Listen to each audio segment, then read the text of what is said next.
All right, folks, welcome to the Abundant Will Podcast, Episode 8. I know I said that yesterday we were going to do this, but we got a little busy and we didn't do it yesterday, so we're doing it today. And today is Sunday morning, so welcome, and I hope everybody had a good weekend and things like that. Today we're going to do an interview with Jill, just to kind of,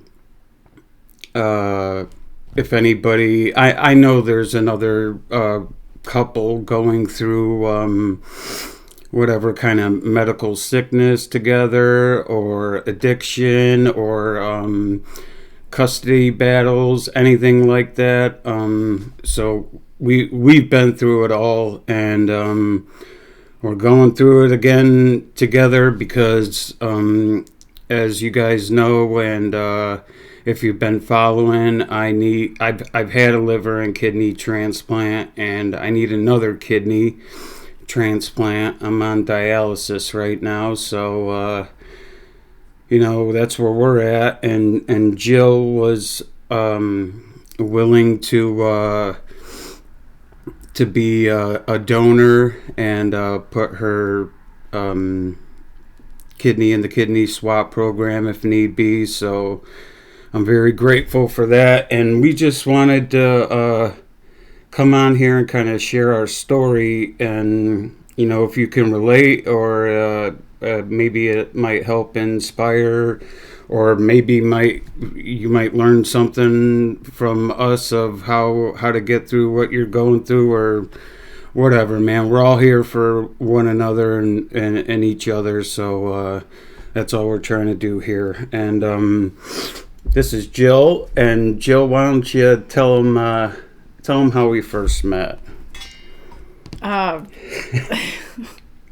So I reconnected with a girlfriend from high school when I was going to our local junior college here. And we made it a point to see each other every Wednesday after work and class. And so we met up at a local bar where we met every week, and we would shoot a game of pool and exchange stories. And that it was maybe our third or fourth week doing that.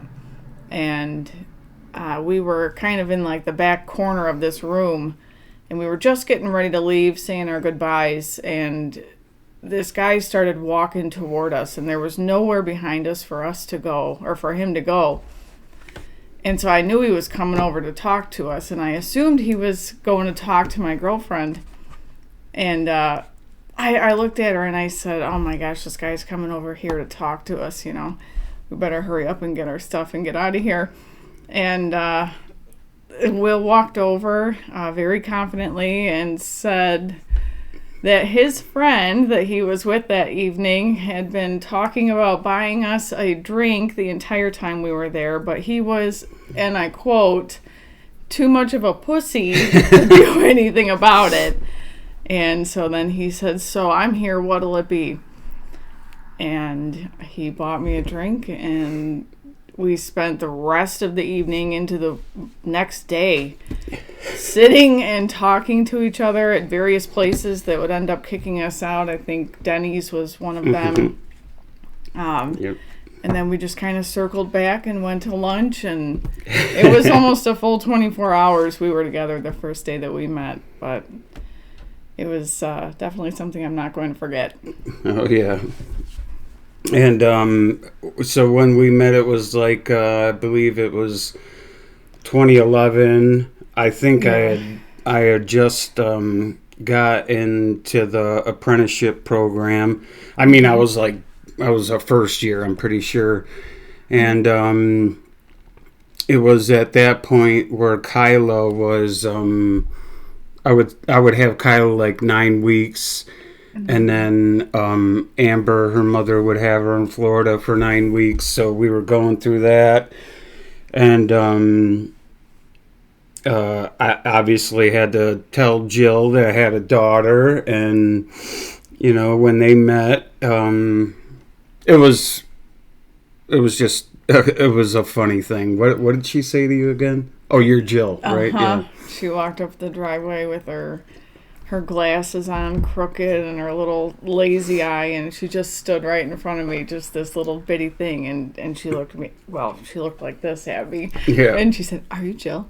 And I said, "Yes, I am." And she said, "Hi."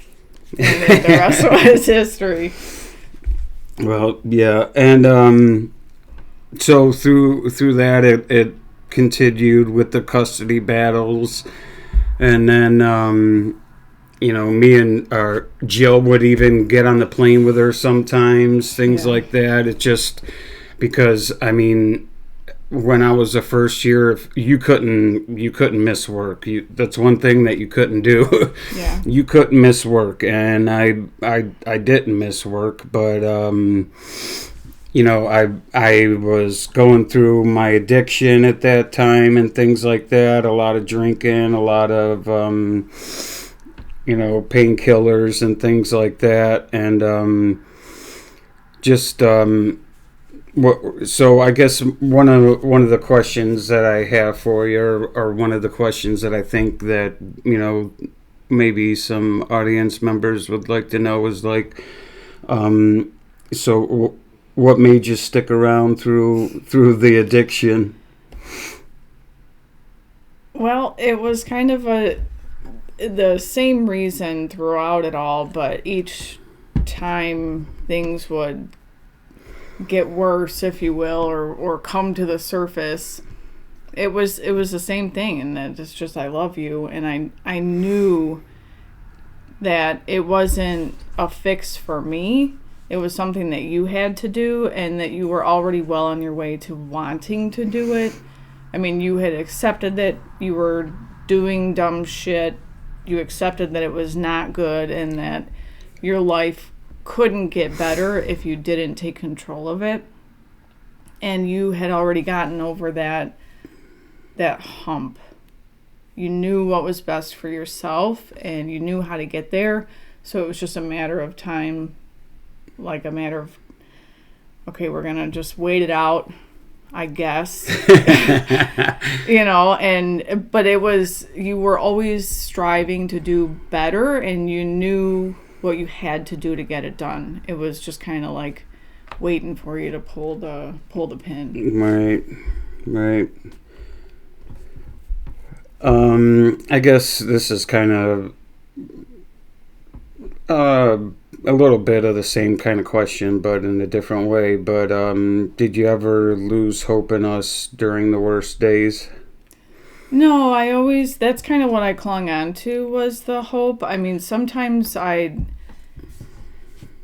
had doubts sometimes that you were going to do it. And that was the hardest part, because I knew that you could do it, and I knew that you wanted to do it. But sometimes in like the darkest time, I would doubt that you would do it. And I never could wrap my head around why I felt that way. And then that would kind of lead to like me feeling guilty about feeling that way. So then that was the hardest part about waiting, was that I would get these feelings of doubt sometimes, like, and then it would lead to frustration because I didn't understand, because you were vocalizing one thing and you knew what to do. Yeah, but then you just could right. go off in the other direction. Mm-hmm. But no, I don't think I ever lost hope, because I knew that deep down you truly wanted to do well and get better, and stop doing that because you understood what was going to come next. Right. I mean, I'm not throwing any responsibility on anybody else but myself or anything like that, but I think a lot of it had to do with like the medical stuff that I'd gone through, and I just never talked to anybody about it. And then the other thing that, I mean, fighting for Kyla the whole entire time too. I mean, we didn't get her until 2018. Yeah, 2018. So I mean, that was a lot of struggle and a lot of pain. I mean, because I knew I was. Look, I know Amber was her mom and everything, and I know she had the best of intentions, but she just didn't do what she had to do for Kyla or anything like that. And I'm not saying I was 100% any better by doing the addiction stuff or anything either, but it was tough, man, because I knew I was sending her back there, and she wasn't really being looked after and things like that. But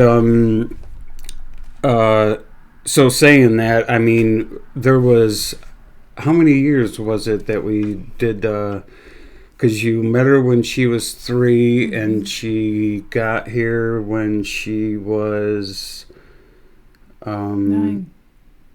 Yeah, 9. So 6 years. So throughout the 6 years of the custody fight, what do you, what moments were you kind of scared the most, or things like that? Oh gosh, the whole time really, because it wasn't really so much of we couldn't trust Amber with her. It was why are the courts trusting Amber with her? I mean, she had such an extensive record up until that point and was actively getting in trouble with the law over drugs and alcohol. So we had filed emergency motion after emergency motion after emergency motion, and we had driven down there and gone to a judge and pleaded with a judge, showing them, look, this is what we were able to find publicly. We are here to take her. We are willing, we're ready, we want to bring her with us. Please let us take her with us.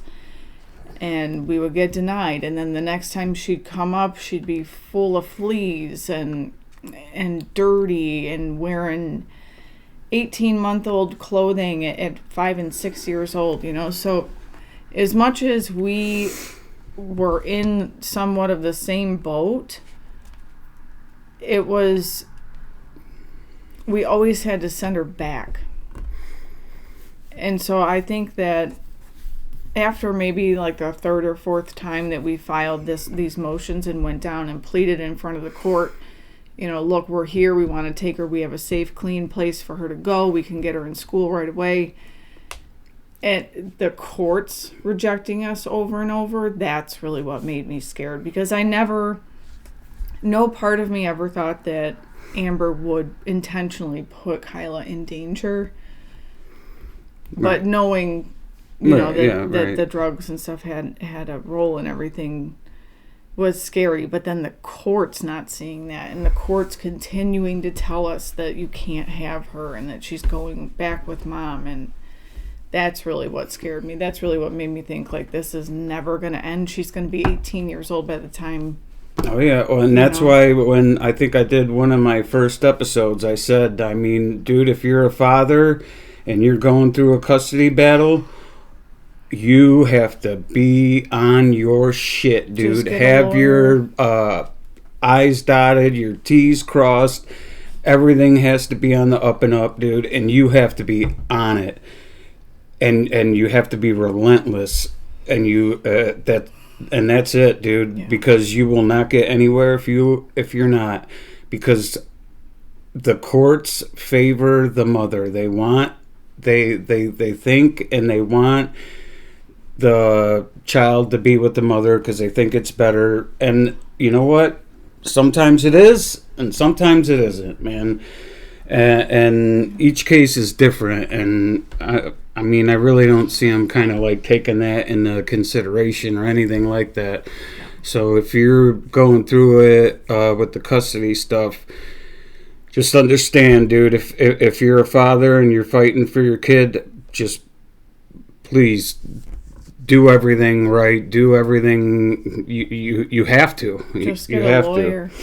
And that was the other thing, too, is that we are in Illinois and Kyla was in Florida. Right. So we had to get a lawyer in Florida that was willing to meet with us, electronically, and all of our correspondence was, email and phone calls. So it was tough. It was really tough. Oh yeah. Really tough. 10 out of 10 would not recommend doing that. No. And the only reason that I ended up winning is because, like I said, the cops got called and she had an incident. I think she attacked one of the police officers or something. And then they asked her, they said, "Is anybody in your house?" And she said no. And they went to just double check and clear it. And thank God they did, because Kyla was sleeping inside. And but even then, that was September 17th of 2020. No, September 17th of 2017.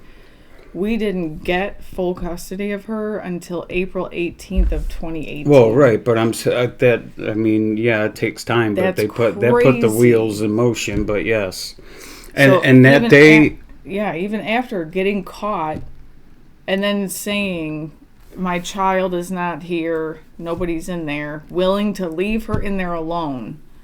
Yeah, and 6 months later.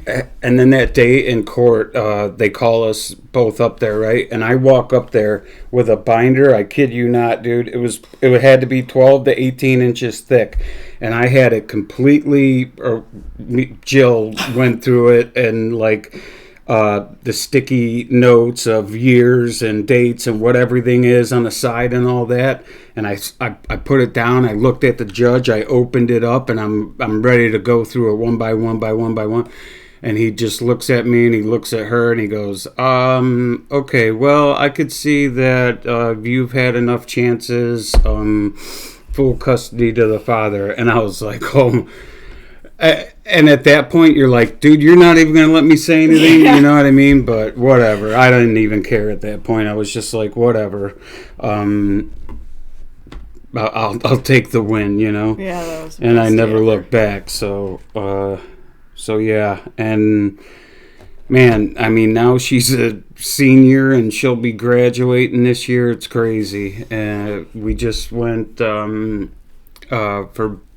What, band night? Yeah, she had senior night for tennis a week or two ago, and was recognized for being a senior who played all 4 years. And then last Friday, she had senior night for band. So, yeah, she's about to be a full-blown adult. Yeah. Which is crazy, but... wild.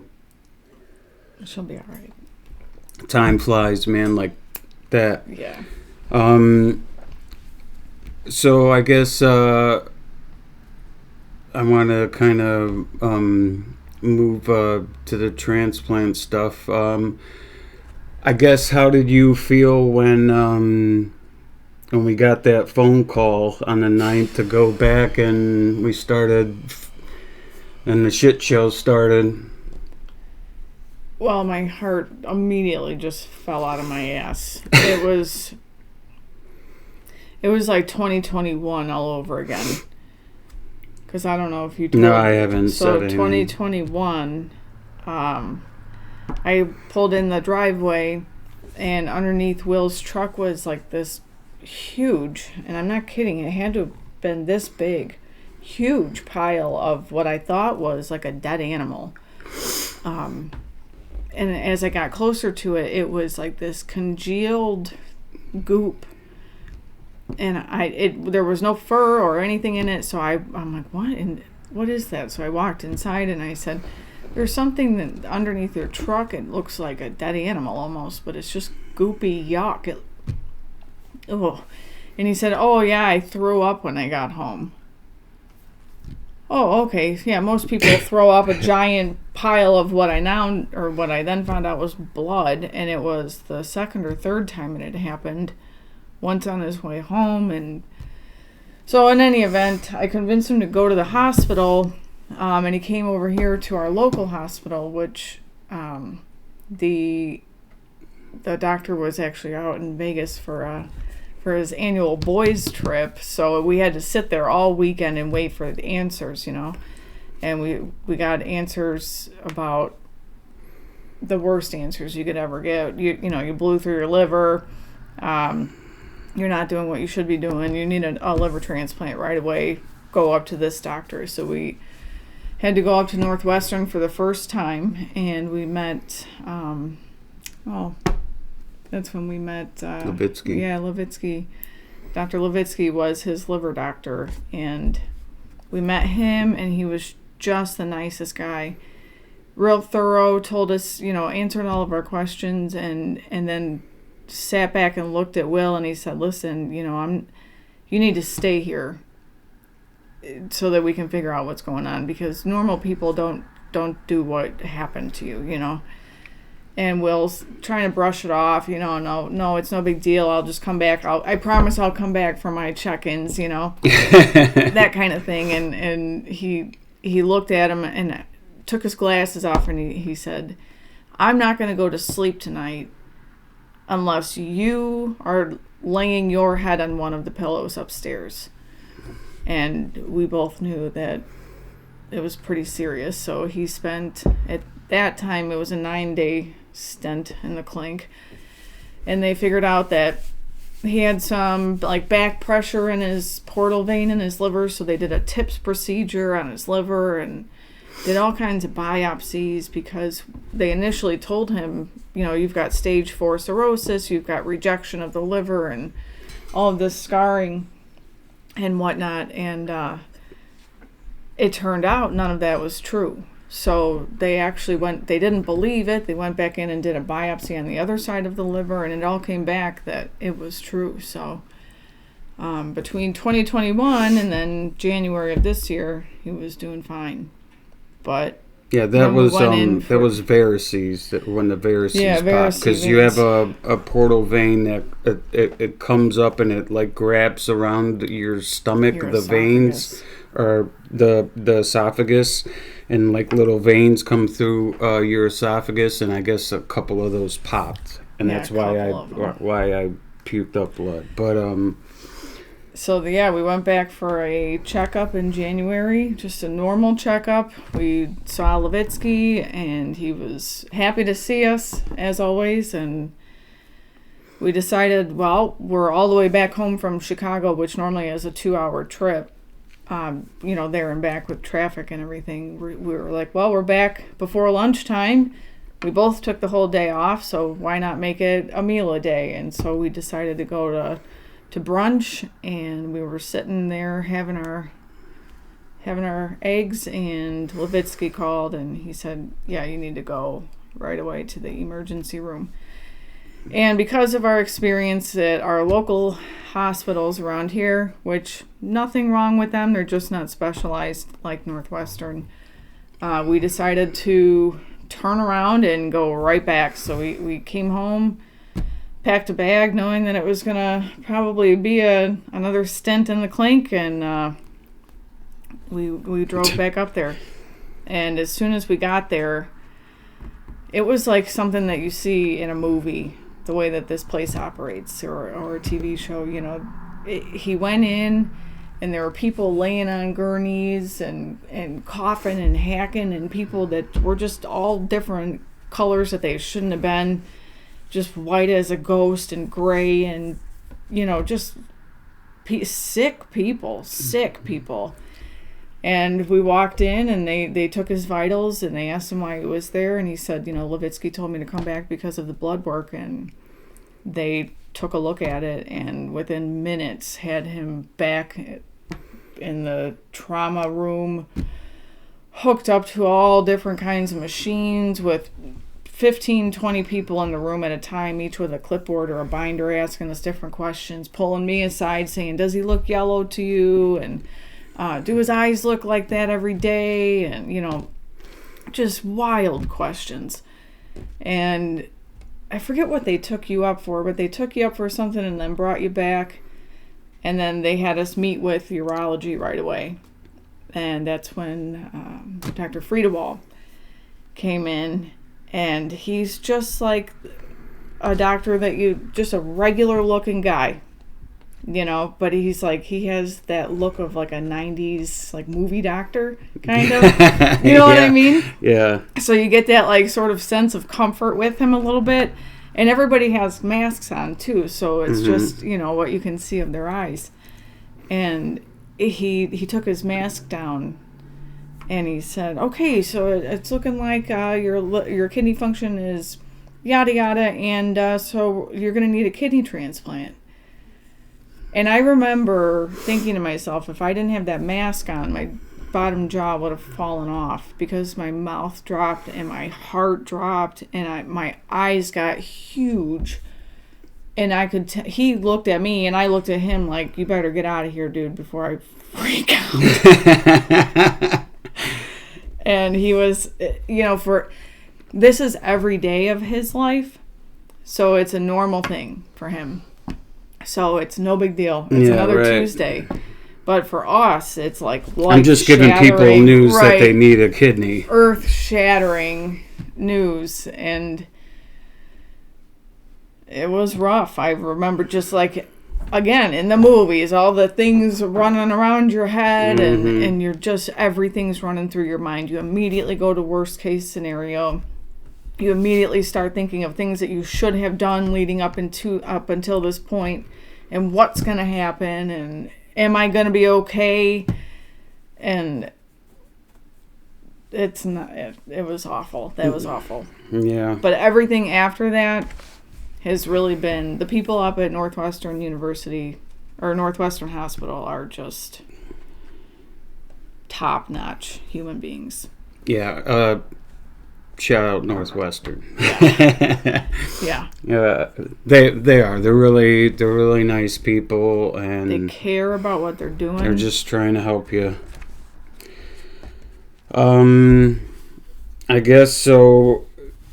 All right, so you find out that I need a kidney transplant. I mean, I got home. I had to have. I think I've had like 2 or 3 surgeries since the 9th, right? Right? More like 8 or 9. No. Yes. So the first one was the hemo. Yeah. You had to get that in. The second one was the tips, and then they went back in and did the tips. Yeah, that's right. You had a biopsy on your kidney. You also had a biopsy on your liver. Yeah, because they were, so before this all started, they were like, okay, we're definitely going to do a kidney transplant. And then they go, oh, well, just in case, let's just check your liver one more time, because you might need a liver transplant again, too. And I'm like, oh, my God, dude. Yeah. And I go and I do all the tests and stuff, and I'm just like, this is when we were on ASP. Yeah. And I got the call on Friday. Oh, my gosh. Friday, we're leaving the next morning to come back home from Kentucky for being on ASP. And Friday, the lady calls me and she goes, oh, yeah, everything's okay. They say that you don't need a liver transplant. And I'm like, best day ever. Dude, the moments that take your breath away in this kind of stuff, it's crazy, dude. It happens all the time. But so what is how's your experience been like with I know you're willing to donate a kidney, so how was the experience with going through the testing day, and how do you feel if like you get if you get picked to be the one who donates? Well, the testing, I'll be honest, was terrible. It was for me because I've never had, up until that point, I had never had an IV. And I'm not afraid of needles, but just get it out of me, so I just don't like that at all. My heart starts pounding and I get sweaty and I get so nervous. My legs shake. It's crazy. It's so silly, but so I kind of hyped myself up about it because when they call you to tell you about it, they are very thorough when they tell you what's going to happen and what to prepare yourself for. So I was nervous. I wish that they had scheduled me for like the following week instead of 6 more weeks, but that's okay. The tests were extensive. They were very thorough. I had everything from a GFR test to dyed CT and I mean everything you could think of. I think I was stuck a total of like 9 times that day. Yeah, it happens a lot. It was a lot. But my aunt had type 1 diabetes when I was growing up. She died when I was 15.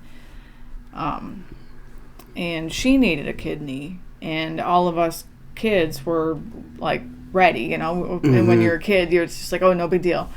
But my mom, of course, you know, said that we couldn't do it because we were all kids. And so I always like in the back of my mind just kind of knew that there would always be a chance, you know, like that door hadn't completely closed. That's which wild. is kind of weird, yeah. Because it, you know, of course we were never tested or anything. I think Sarah, my oldest sister that was living with us, I think she was, well, no, she had to have been older than that because if I was 15. Yeah, I think when my aunt needed a kidney, my oldest sister was just about to be 18. So yeah, it's not my first time being exposed to it in my life, unfortunately. I never really thought about it again until I met you. And I was like, oh, okay, well, they say that it's not always a one and done type of thing, especially with kidneys.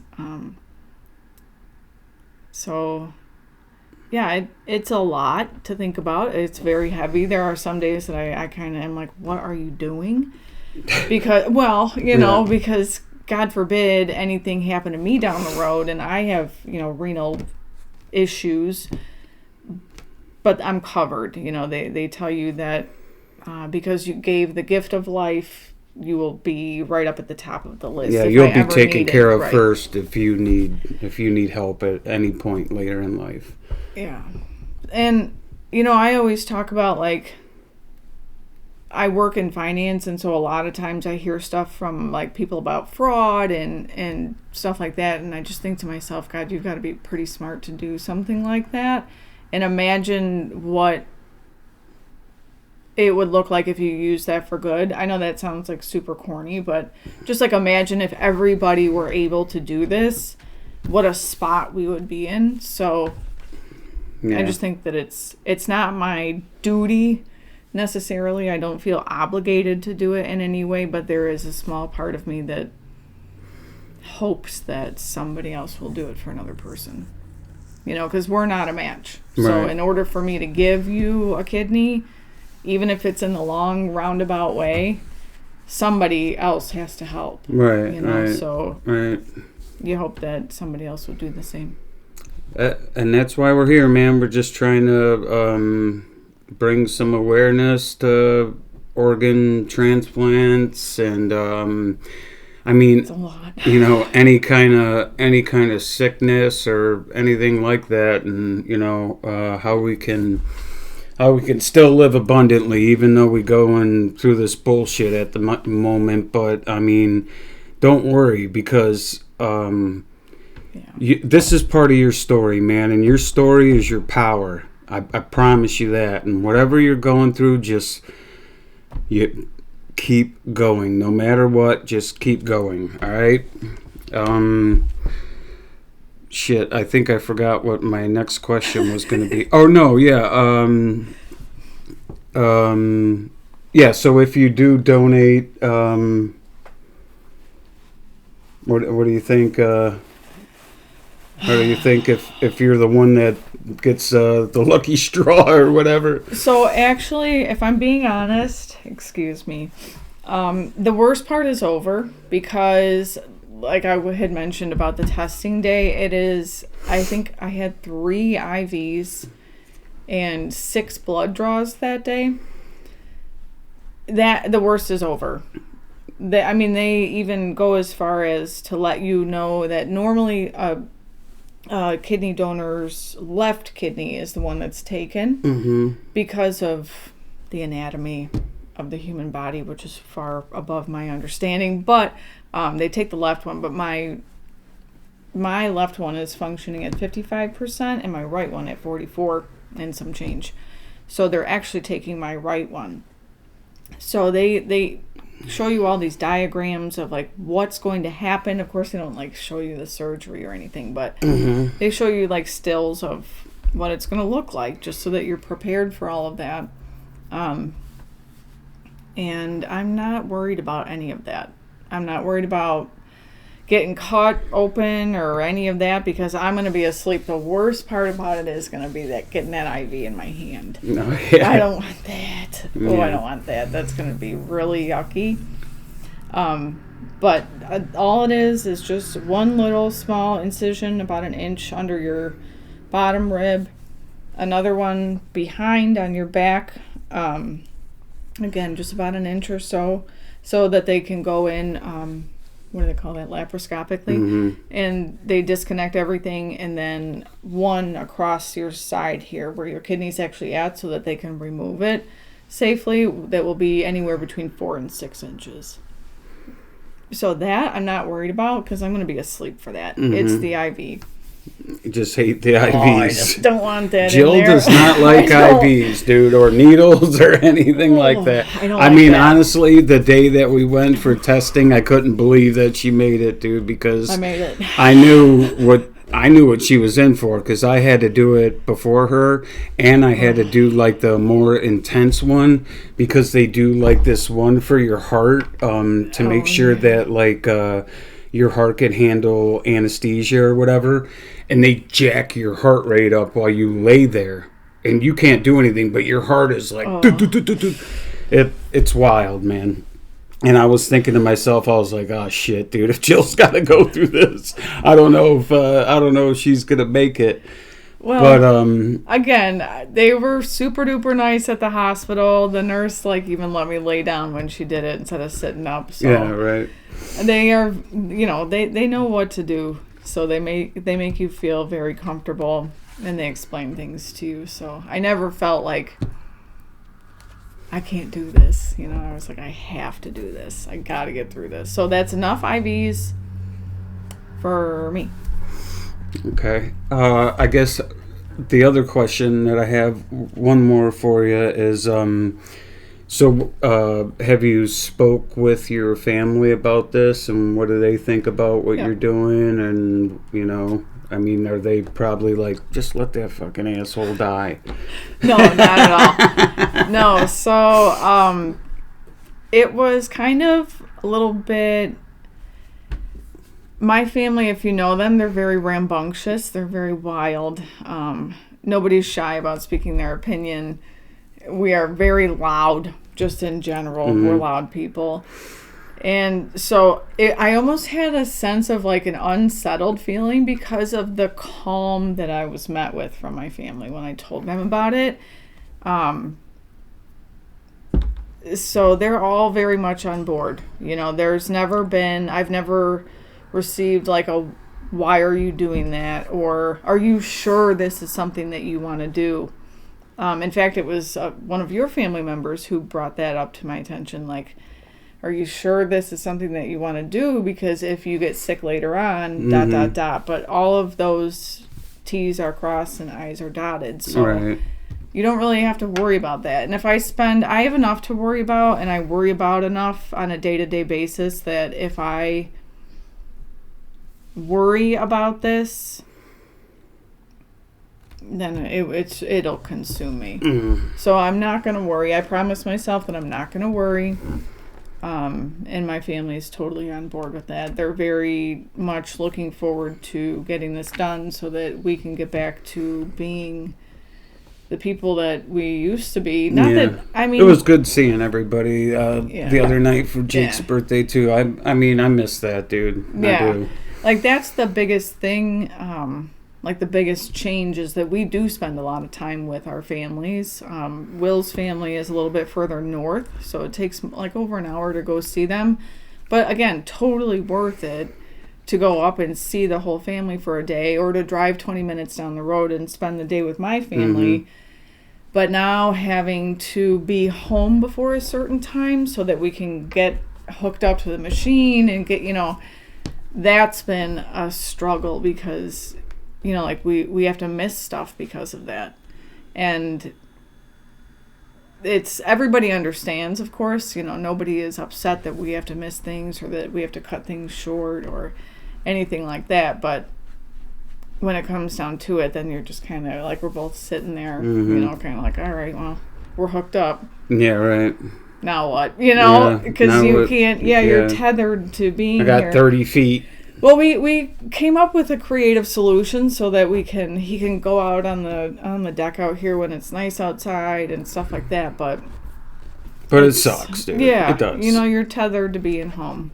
And, we just had Kai's sectionals this last week, and he came. Of course, he made it to the event, but he had to leave a little bit early so that he could come home and get hooked up. Right. Because then he also wakes up at the ass crack of dawn for work, so he has to be hooked up by 6:30 in order for it to run its course and then drain. Mm-hmm. Yeah. So it's a process, man. It's every day. It's a lifestyle, and dude, it sucks, but it's okay. only temporary, and my future is rushing towards me because I know it and I believe it and I know it's going to happen. Yep. Do you have a message for anybody who might be considering organ donation or any couples that are going through something like this?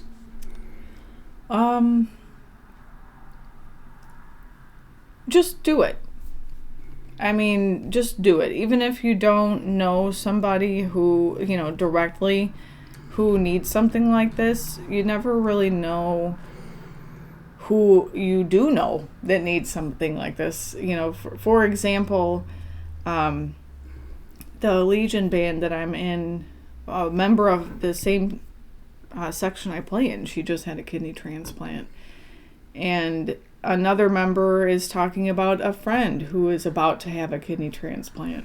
So I think there are more people out there who need this type of help and are just hesitant to say anything. I mean, this isn't we're not coming here asking you to go out and become a donor so that you can donate to Will. We're fortunate that we have enough people who are willing to be in the exchange program, that it's coming soon. Yeah. But you never know. I mean, we're curious to know who this donor is because it's not one of us who have gone in that we know of. Oh, it's somebody in the paired program. Right. So if they're willing, we can continue communication down the road and keep in touch with one another, and you start to build relationships off of that. And it's important to have that type of relationship in your life with people who are not just from your neck of the woods. You have to branch out and you have to try to understand other people's experiences to put your own life into perspective. Because as shitty as this is and as much as this sucks, we're okay. I think that there are probably people out there and couples out there that this would break. Mm-hmm. And that sucks. So trying to keep a good head about it. Will's had a really good head about it this entire time, which is what people ask me, how are you staying so calm about this? Why aren't you bothered by this? And it's like, I'm not bothered by it. I'm not worried because he's not worried. And he's got a good mindset and a positive outlook about it. So just reminding yourself that, yes, this does suck, but tomorrow it's not going to. This isn't going to be forever. This isn't going to define what your life has to be. So just try to stay positive. There are going to be days that are going to just kick your ass. That's anything in life. So just try to keep positive about it and speak about it when you need to. We have really open line of communication between each other and understand that not every day is going to be sunshine and rainbows. Right. And I just want to say, man, whatever you're going through, whether it be addiction or a sickness or whatever, dude, keep going, make it through it, because that is your power, man. That is where you will get your experience, your learning, your lessons, your everything. So I like Jill said, yeah, we know it sucks. We go through it every day, but you could use it for good, and you could turn it into a powerful thing if you have the right mentality, and you have the right outlook, and you remain positive with everything. So thanks, guys. Thanks for hanging out. Thanks for watching the video. We just wanted to share some things with you. Hopefully we inspire, encourage, or help somebody somewhere. Like I said, I'm here. You guys can reach out whenever you'd like. I'll respond to messages and everything. And thank you, and enjoy the rest of your weekend.